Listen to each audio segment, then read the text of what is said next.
Today is National Superhero Day, and I want to talk about the part of the superhero story that the Cape narrative almost always buries once the origin episode is complete. I'm Raphael St. James, co-founder of H2P Collective. We work with people whose goals have stopped moving and we help them figure out why. Every superhero origin story is a restriction story.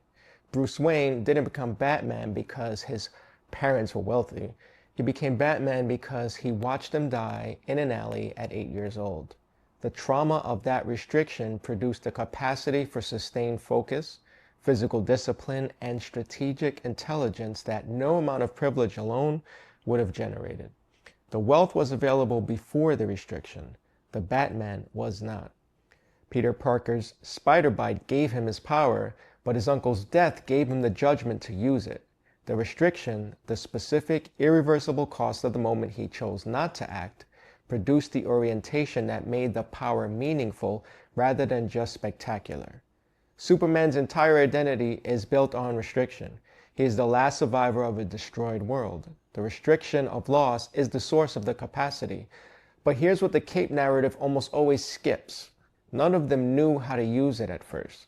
Peter Parker showed off, used the power for himself, made the choice that cost him the thing he couldn't get back.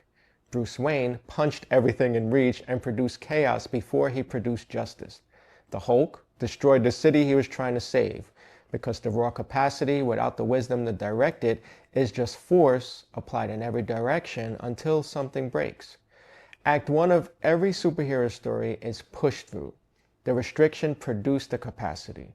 The capacity arrived without a manual, and the first instinct, the universal one, is to apply it at maximum force in the most obvious direction. And Act 1 almost always cost them something real. Act 2 is where the push-through produces the cost that forces the honest reckoning.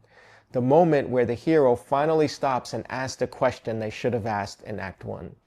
What is this restriction actually telling me? Not how do I overcome it, how do I push through it? What is it actually telling me about the system I'm working with? Act 3 isn't the hero with more power, it's the hero with more precision, the one who works with the restriction rather than against it. That arc is not a comic book structure. That's the most honest map of human development available in popular culture. And it's available to you right now in the specific restriction you've been pushing through that hasn't moved, and might be trying to tell you something about the capacity it's been producing all along. Before you know which act you're actually in, you need an honest read of what the restriction has already been producing. If you've been carrying a goal that hasn't moved, the question is why? We built a free 12-minute assessment to help you find out. The moment you finish, you receive your pillar report on screen. Within 48 hours, Liz and I send you a comprehensive action brief written from your specific data.